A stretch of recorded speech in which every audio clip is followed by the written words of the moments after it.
घर तिरंगा है। न कोई जात है, न कोई पात है, न कोई ऊंच है, न कोई नीच है, सभी भारतीय है। यही तो हमारी दिशा की ताकत है। जब हम 25 करोड़ लोगों को गरीबी से बाहर निकालते हैं, तब हमारा विश्वास पक्का हो जाता है कि हमने गति को बराबर मेंटेन किया है और सपनों को साकार करना दूर नहीं है।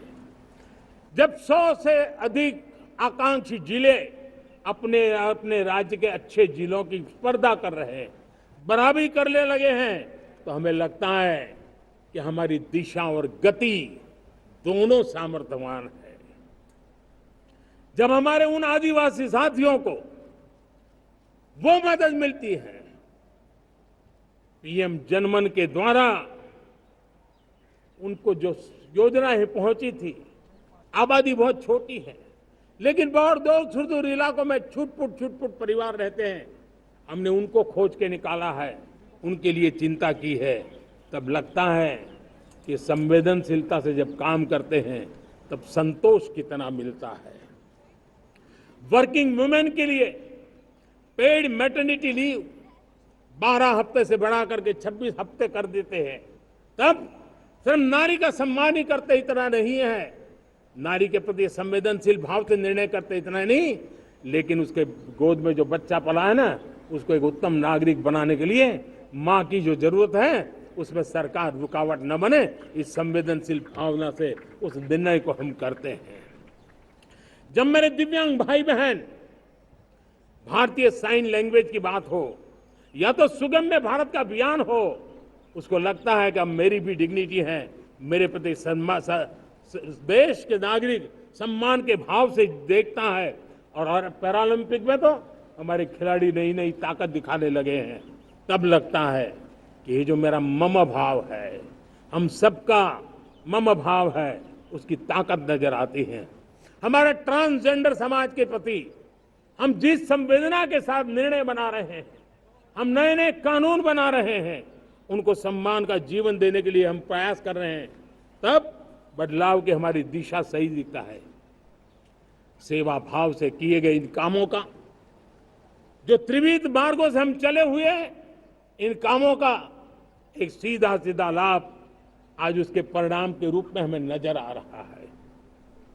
60 साल बाद लगातार तीसरी बार आपने हमें देश सेवा का मौका दिया है।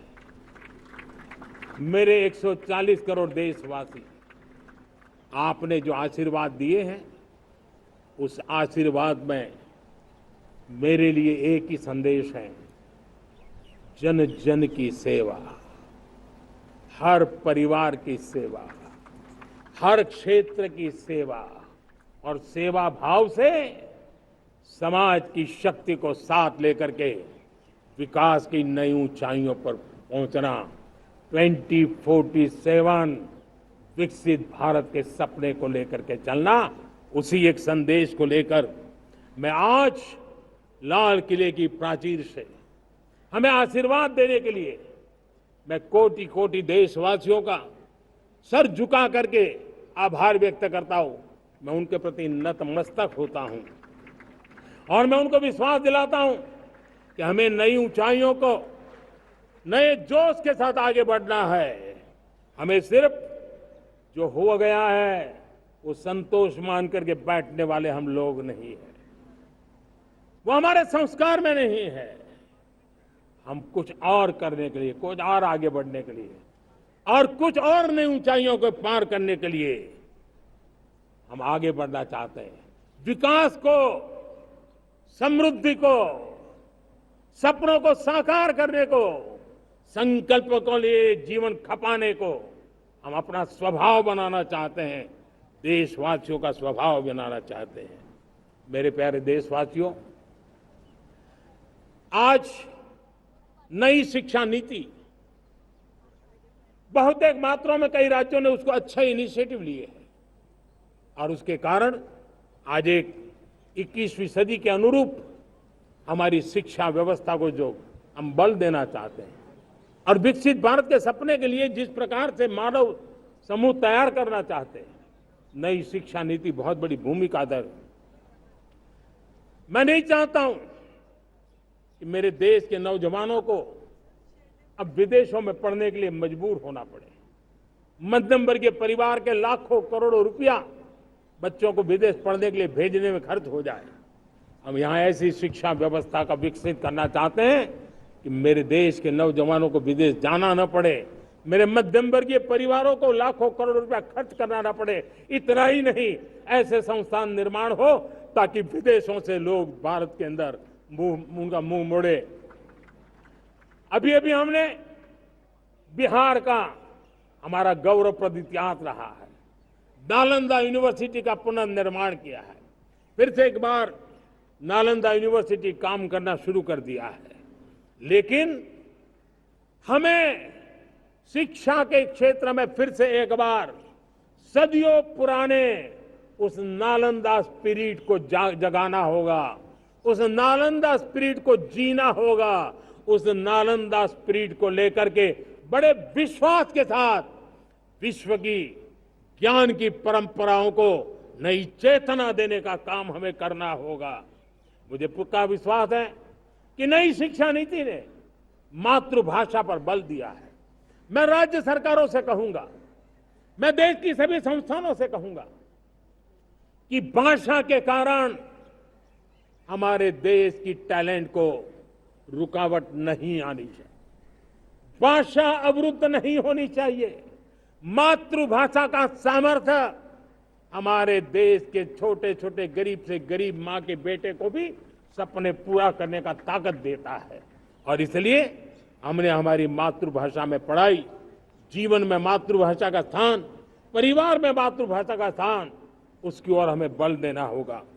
हमने नेशनल रिसर्च फाउंडेशन बना करके हमने उसको एक कानूनी परिवेश में ला करके स्थायी रूप से एक व्यवस्था विकसित की है ताकि रिसर्च को लेकर के निरंतर बल मिले और ये रिसर्च फाउंडेशन उस काम को करे। मेरे बड़े गर्व की बात है कि बजट में हमने 1,00,000 करोड़ रुपया रिसर्च और इनोवेशन के लिए हमने देने का निर्णय किया है ताकि हमारे देश के नौजवान के पास जो आइडियाज है उस आइडियाज को हम जमीन पर उतार पाए। साथियों, आज भी हमारे देश में मेडिकल एजुकेशन के लिए हमारे बच्चे बाहर जा रहे हैं। वैसा कहा हमारे वो ज्यादातर मध्यम वर्गीय परिवार के, उनके लाखों करोड़ों रुपए खर्च हो जाते हैं। और तब जाकर के हमने पिछले 10 साल में मेडिकल सीटों को करीब करीब 1,00,000 कर दिया। आज मैं करीब 25,000 युवा हर साल विदेश में मेडिकल एजुकेशन के लिए जाते हैं। और ऐसे ऐसे देश में जाना पड़ रहा है, कभी कभी तो मैं सुनता हूं तो हैरान हो जाता हूं। और इसलिए हमने तय किया है कि अगले 5 साल में मेडिकल लाइन में 75,000 नई सीटें बनाई जाएगी। मेरे प्यारे देशवासियों, विकसित भारत 2047 वो स्वस्थ भारत भी होना चाहिए।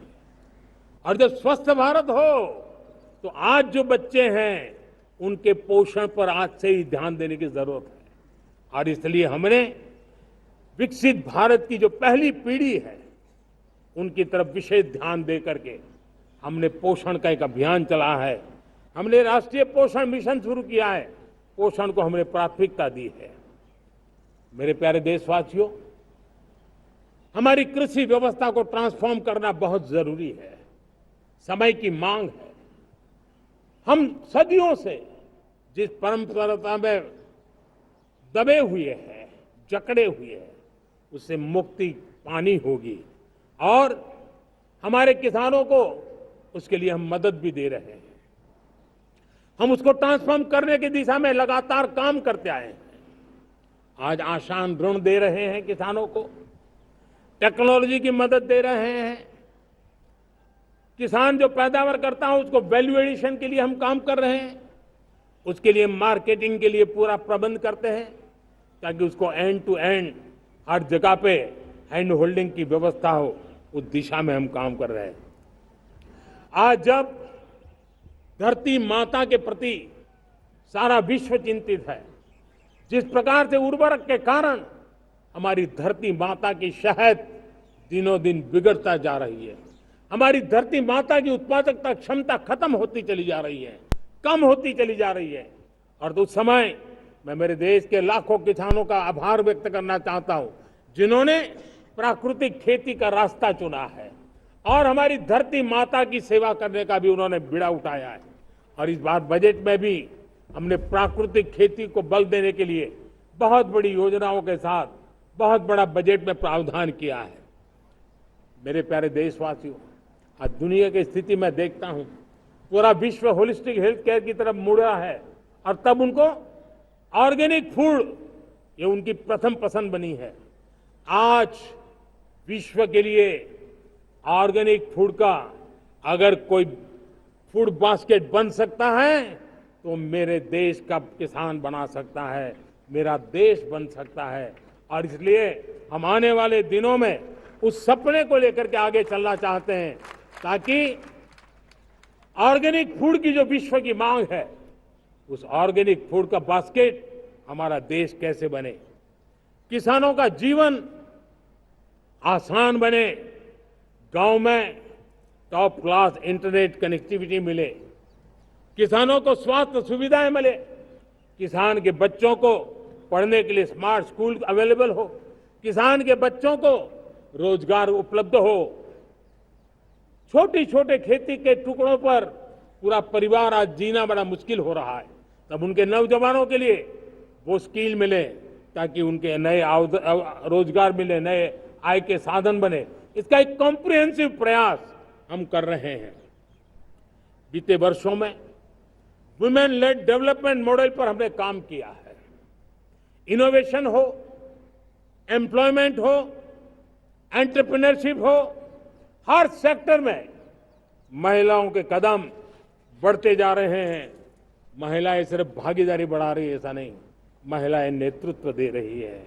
आज अनेक क्षेत्रों में, आज हमारे रक्षा क्षेत्र में देखिए, हमारा एयरफोर्स हो, हमारी आर्मी हो, हमारी नेवी हो, हमारा स्पेस सेक्टर हो, आज हमारी महिलाओं का हम दमखम देख रहे हैं देश के लिए।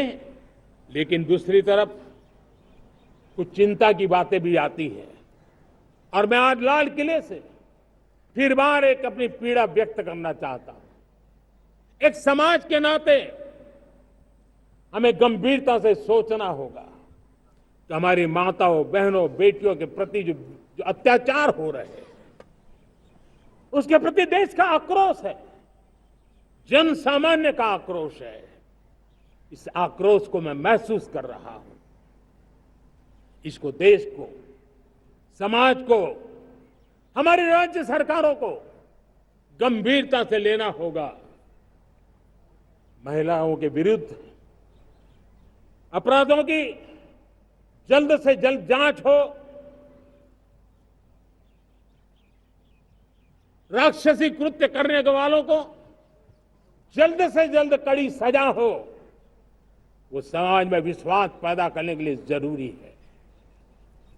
मैं ये भी बताना चाहूंगा कि जब बलात्कार की या महिलाओं पर अत्याचार की घटनाएं घटती हैं तो उसकी बहुत चर्चा होती है, बहुत प्रचार होता है, मीडिया में छाया रहता है। लेकिन जब ऐसे राक्षसी मनोवृत्ति व्यक्ति को सजा होती है तो वो खबरों में कहीं नजर नहीं आती है, कोने में कहीं पड़ा रहता है। अब समय की मांग है कि जिनको सजा होती है उसकी व्यापक चर्चा हो, ताकि ऐसा पाप करने वालों को भी डर पैदा हो कि ये पाप करने की हालत ये होती है कि फांसी पर लटकना पड़ता है। और मुझे लगता है कि ये डर पैदा करना बहुत जरूरी है। मेरे प्यारे देशवासियों, हमारे देश में ऐसी एक आदत बन गई थी स्वभाव से, हम देश को कम आंकना, देश के प्रति गौरव के भाव का अभाव होना, ये पता नहीं क्यों हमारे जहन में घुस गया था। और हम तो कभी कभी तो लेट आए तो कहते थे इंडियन टाइम, शर्म के साथ हम बोल देते थे। देश को इन चीजों से हमने बाहर लाने में सफलता पाई है। किसी जमाने में कहा जाता था, अरे खिलौने भी बाहर से आते थे, वो दिन देखे हमने। आज मैं गर्व से कह सकता हूं कि मेरे देश के खिलौने दुनिया के बाजार में अपनी धमक लेकर के पहुंच रहे हैं। खिलौने हमारे एक्सपोर्ट होने शुरू हुए। तो एक जमाना था हम मोबाइल फोन इंपोर्ट करते थे। आज मोबाइल फोन का मैन्युफैक्चरिंग का इकोसिस्टम बना है, एक बहुत बड़ा हब बना है, और आज हम मोबाइल फोन दुनिया में एक्सपोर्ट करने लगे हैं। ये भारत की ताकत है। साथियों, भविष्य के साथ सेमीकंडक्टर जुड़ा हुआ है, आधुनिक टेक्नोलॉजी जुड़ी है, एआई जुड़ा हुआ है। हमने सेमीकंडक्टर मिशन पर काम शुरू किया है। हर उपकरण में मेड इन इंडिया चिप क्यों न हो, क्यों ये सपना मेरे देश का नौजवान देखे। टैलेंट यहां है, सारे इस प्रकार के रिसर्च काम हिंदुस्तान में होते हैं, तो प्रोडक्शन भी हिंदुस्तान में होगा, सेमीकंडक्टर का काम भी हिंदुस्तान में होगा, और हम एंड टू एंड सॉल्यूशन दुनिया को देने की ताकत रखते हैं, और हम उसको साथियों, एक जमाना हमने देखा है 2G के लिए हम कैसा संघर्ष करते थे। आज हर उपकरण में हम देख रहे हैं, हम तेजी से आगे बढ़े, और 5G जिस तेजी से पूरे देश में रोल आउट हुआ, हिंदुस्तान के करीब करीब सभी क्षेत्रों में 5G पहुंच गया। वो विश्व में तेज गति से 5G पहुंचाने में हम आगे रहे। और देश, साथियों, मैंने कहा हम रुकने वाले नहीं हैं। 5G पे रुक जाना हमें मंजूर नहीं है। हम 6G पर अभी से मिशन मोड में काम कर रहे हैं, और विश्व में हम उसमें भी अपनी धमक जमाएंगे, ये मैं विश्वास से कहता हूं। मेरे प्यारे साथियों, डिफेंस सेक्टर हमारी आदत हो गई थी। डिफेंस बजट कितना ही क्यों न हो, लेकिन कभी कोई सोचता नहीं था कि डिफेंस बजट बढ़ा तो जाता कहां है। डिफेंस बजट विदेशों से खरीदी में चला जाता था। अब हम चाहते हैं हम आत्मनिर्भर बने, और मैं हमारी डिफेंस फोर्सेस का हृदय से धन्यवाद करता हूं। उन्होंने हजारों ऐसी चीजें लिस्ट कर दी है। उन्होंने तय किया है कि हम विदेश से नहीं लाएंगे। राष्ट्र के लिए जीना क्या कहते हैं, ये हमारे सेना के जवानों ने दिखाया है, और उसके कारण डिफेंस के सेक्टर में हम आत्मनिर्भर होते चले जा रहे हैं। आज डिफेंस मैन्युफैक्चरिंग में भारत की पहचान बनी है, और मैं आज खुशी से कह सकता हूं कि जो देश कभी डिफेंस की हर छोटी मोटी चीज बाहर से लाता था, आज धीरे धीरे दुनिया के कई देशों में हम जो डिफेंस के इक्विपमेंट मैन्युफैक्चर कर रहे हैं, वो हम एक्सपोर्ट करने लगे हैं। दुनिया में डिफेंस हब, मैन्युफैक्चरिंग हब के रूप में हम धीरे धीरे उभर रहे हैं। हम मैन्युफैक्चरिंग क्षेत्र को बढ़ावा देना चाहते हैं, क्योंकि रोजगार के लिए सर्वाधिक आवश्यक है। आज PLI स्कीम को बहुत बड़ी सफलता मिली है। FDI रिफॉर्म्स, उसने भी हमें बहुत बड़ी ताकत दी है। MSMEs को बहुत बड़ा बल मिला है, नई व्यवस्थाएं विकसित हुई है, और उसके कारण हमारा मैन्युफैक्चरिंग सेक्टर, हम दुनिया का एक मैन्युफैक्चरिंग हब बने। जिस देश के पास इतनी नौजवान शक्ति हो, जिस देश के अंदर ये सामर्थ्य हो, हम मैन्युफैक्चरिंग की दुनिया में भी इंडस्ट्री 4.0 में हम बहुत बड़ी ताकत के साथ आगे जाना चाहते हैं, और इसके लिए आवश्यक स्किल डेवलपमेंट, उस पर भी हमने बल दिया है। और स्किल डेवलपमेंट में भी हमने नए मॉडल तय किए हैं। हमने जन भागीदारी को जोड़ा है, ताकि तुरंत रिक्वायरमेंट के अनुसार स्किल डेवलपमेंट हम कर सके। और मुझे विश्वास है, मैं लाल किले की प्राचीर से कह रहा हूं, वो दिन दूर नहीं होगा जो भारत इंडस्ट्रियल मैन्युफैक्चरिंग का हब होगा, दुनिया उसकी तरफ देखती होगी। आज विश्व की बहुत बड़ी कंपनियां भारत में निवेश करना चाहती हैं। ये चुनाव के बाद मैंने देखा, मेरे तीसरे कार्यकाल में जितने लोग मुझसे मिलने के लिए मांग कर रहे हैं, वो ज्यादातर निवेशक लोग हैं, विश्व भर के निवेशक हैं। वो आना चाहते हैं, भारत में निवेश करना चाहते हैं। ये एक बहुत बड़ा गोल्डन अपॉर्चुनिटी है। मैं राज्य सरकारों से आग्रह करता हूं कि आप निवेशकों को आकर्षित करने के लिए स्पष्ट नीति निर्धारित कीजिए, गुड गवर्नेंस का आश्वासन दीजिए, लॉ एंड ऑर्डर सिचुएशन के लिए उनको भरोसा दीजिए, हर राज्य एक तंदुरुस्त स्पर्धा में आगे आए। राज्य राज्य के बीच निवेशकों को खींचने के लिए स्पर्धा होनी चाहिए। निवेशकों को लिए, ताकि उनके राज्य में निवेशक आएंगे, उनके राज्य के नौजवानों को स्थानीय रूप से अवसर मिलेगा, रोजगार का अवसर मिलेगा। नीतियों में परिवर्तन लाना चाहिए, तो ग्लोबल रिक्वायरमेंट के अनुसार नीतियों को राज्यों ने परिवर्तित करना चाहिए। लैंड की आवश्यकता है तो राज्यों ने लैंड बैंक बनानी चाहिए। गुड गवर्नेंस सिंगल पॉइंट पर काम करने के लिए राज्य जितने प्रोएक्टिव होंगे, जितने ज्यादा प्रयास करेंगे, जो निवेशक आ रहे हैं वो कभी भी वापस नहीं जाएंगे। सिर्फ भारत सरकार से काम ये होता नहीं है, राज्य सरकारों की बहुत बड़ी आवश्यकता होती है, क्योंकि जो भी प्रोजेक्ट लगने वाला है उस राज्य में लगने वाला है, उसको हर राज्य के साथ रोजमर्रा का काम पड़ता है। और इसलिए मैं राज्यों से आग्रह करूंगा कि जब विश्व पूरा भारत की तरफ आकर्षित हो रहा है, विश्व पूरा भारत में निवेश करने के लिए प्रतिबद्ध हो रहा है, तब ये हमारा दायित्व बनता है कि हमारी पुरानी आदतें छोड़ करके स्पष्ट नीति के साथ हम आगे आए। देखिए, आपको परिणाम अपने राज्य में दिखाई देगा और आपका राज्य भी चमक उठेगा, ये मैं आपको विश्वास देता हूं। साथियों, भारत अपनी बेस्ट क्वालिटी के लिए पहचानी जाए, ये बहुत जरूरी है। अब विश्व के लिए हमें डिजाइन ऑफ इंडिया का क्षेत्र, डिजाइन इन इंडिया, इस पर हमने बल देना है। हमें कोशिश करनी है अब इंडियन स्टैंडर्ड इंटरनेशनल स्टैंडर्ड बनने चाहिए। हर क्षेत्र में चिंता और चर्चा का विषय रहता है। भारत ने उस दिशा में काफी कदम उठाए हैं। हम विश्व को आश्वस्त करते रहे हैं, और शब्दों से नहीं, अपने कार्यों से, प्राप्त परिणामों से हमने विश्व को आश्वस्त भी किया है और विश्व को आश्चर्यचकित भी किया है। हम ही हैं जिन्होंने सिंगल यूज प्लास्टिक पर प्रतिबंध लगाया है। हमने रिन्यूएबल एनर्जी पर विस्तार किया है। हमने रिन्यूएबल एनर्जी को एक नई ताकत दी है। आने वाले कुछ वर्षों में हम नेट जीरो फ्यूचर की ओर आगे बढ़ रहे हैं। मुझे याद है पेरिस अकॉर्ड में जिन देशों ने अपने लक्ष्य निर्धारित किए थे, आज मैं लाल किले की प्राचीर से मेरे देशवासियों की ताकत दुनिया को बताना चाहता हूं। G20 देश के समूह जो नहीं कर पाए, वो मेरे देश के नागरिकों ने करके दिखाया है, मेरे देशवासियों ने करके दिखाया है, हिंदुस्तान ने करके दिखाया है। पेरिस अकॉर्ड के अंदर जो टारगेट हमने तय किए थे, उन टारगेट को समय से पहले पूरा करने वाला G20 देशों के समूह में अगर कोई है तो एकमात्र मेरा हिंदुस्तान है, एकमात्र मेरा भारत है। और इसलिए गर्व होता है साथियों। रिन्यूएबल एनर्जी के टारगेट हमने पूरे, हम 2030 तक रिन्यूएबल एनर्जी को 500 गीगावाट तक ले जाने के लिए मकसद से काम किया। आप कल्पना कर सकते हैं कि कितना बड़ा लक्ष्य है।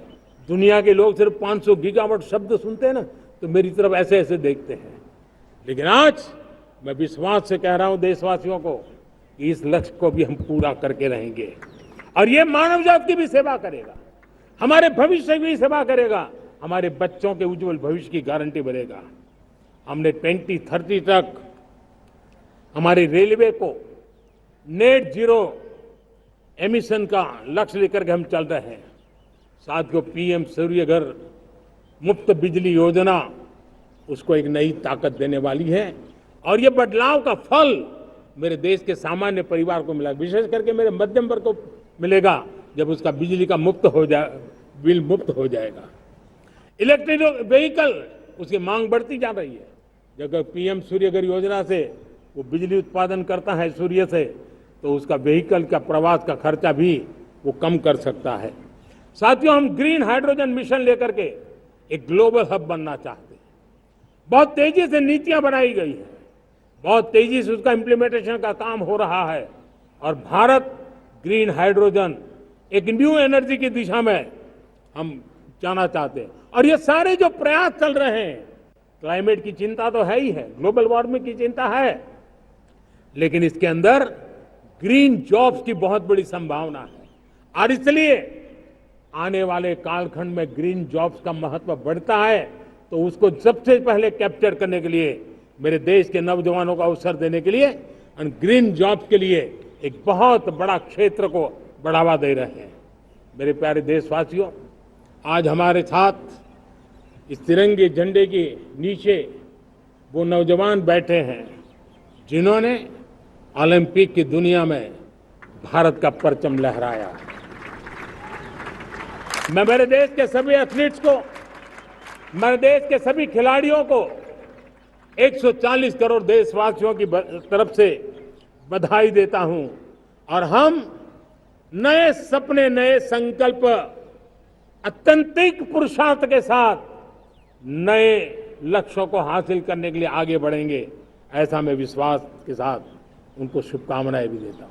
आने वाले कुछ दिनों में भारत के एक बहुत बड़ा दस्ता पैरालंपिक के लिए पेरिस जाने के लिए रवाना होगा। मैं मेरे सभी पैरालंपिक खिलाड़ियों को भी हृदय से बहुत बहुत शुभकामनाएं देता हूं। साथियों, भारत ने G20 को ऑर्गेनाइज किया, हिंदुस्तान के अनेक शहरों में ऑर्गेनाइज किया, 200 से ज्यादा इवेंट किए।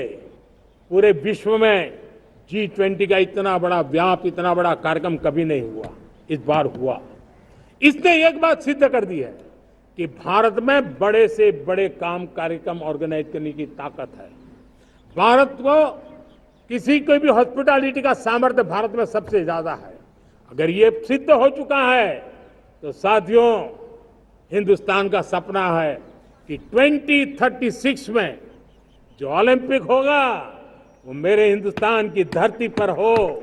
इसके लिए हम तैयारी कर रहे हैं, उसके लिए हम आगे बढ़ें।